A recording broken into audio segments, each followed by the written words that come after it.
আপনি কি ভাবছেন যে সারাদিন শুয়ে বসে থেকে বড়লোক হয়ে যাবেন, কোটিপতি হয়ে যাবেন? পৃথিবীতে প্রত্যেকটা মানুষই সফলতার পিছে ছুটে, কিন্তু সফলতা অর্জন করতে পারে কয়জন? সফলতা অর্জন করতে হলে অবশ্যই পরিশ্রম করতে হবে। পরিশ্রমের গুরুত্ব অপরিসীম। সফলতা কখনোই জীবনে শুয়ে বসে আসে না। আপনি ভাবছেন সারা দিন রাত ফোন চালানোর পর ভবিষ্যতে অনেক টাকা পয়সার মালিক হবেন, ভালো চাকরি করবেন, কিন্তু পাবেন কই? সেই যোগ্যতা আছে আপনার? যোগ্যতাই যদি না থাকে, তাহলে ভাবলেন কি করে যে আপনার জীবনে সুখ বয়ে আনবে?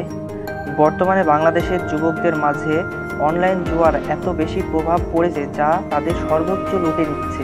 মোবাইল বেটিং বা মোবাইল জুয়া অ্যাপগুলোকে এমনভাবে উপস্থাপন করা হয়েছে যার প্রলোভন পেয়ে বর্তমানের যুবক এত অনুপ্রেরণা পেয়েছে, যেটির ফলে তারা অল্প সময়ে বড়লোক হতে চায়। এসব জুয়ার অ্যাপসগুলো থেকে তারা জুয়া খেলে প্রথমে ভালোই টাকা পয়সার লোভ করিয়ে দেয়, দিয়ে তারপরে সর্বোচ্চ লুটে নিচ্ছে। অনেকেই এই অ্যাপসগুলো থেকে টাকা দ্বিগুণ চারগুণ করার আশায় ধার দেনা করে টাকা হাওলাত নিচ্ছে। অবশেষে এই অ্যাপসগুলো তাদের অতিরিক্ত টাকা বাড়িয়ে দেওয়ার প্রলোভন দেখিয়ে তাদের নিজস্ব যা আছে সব কিছুই লুটে নিচ্ছে। এসব অ্যাপসগুলোতে বেটিং করে টাকা লাগিয়ে তারা একসময় নিঃস্ব হয়ে যাচ্ছে এবং প্রচুর ঋণের মাঝে জড়িয়ে পড়ছে। কিন্তু সবকিছু শুরু যার মাধ্যমে, সেটি হচ্ছে লোভ। অতিরিক্ত লোভের আশায় প্রলোভন পেয়ে তারা এসব সাইটে ঢুকছে। দিন শেষে তারা এসব সাইটে টাকাও ঢুকাচ্ছে এবং সর্বশেষ তাদের পরিণত হচ্ছে জিরো টাকা। অনলাইন বেটিং বা ক্যাসিনো এইসব সাইটগুলোকে এখন ক্রিকেট খেলা থেকে শুরু করে সকল খেলা প্রমোট করছে। নানা ধরনের লোভ প্রলোভন দেখিয়ে আমাদেরকে বাধ্য করছে এগুলোকে খুলতে এবং এসব অ্যাপসগুলোকে বেটিং করতে। কিন্তু আপনি যতই টাকা ইনভেস্ট করেন না কেন, ডাবল করতে চান না কেন, প্রতিবারই ফলাফল আসবে শূন্য। এসব বেটিং সাইট থেকে আপনি কখনোই লাভ করতে পারবেন না।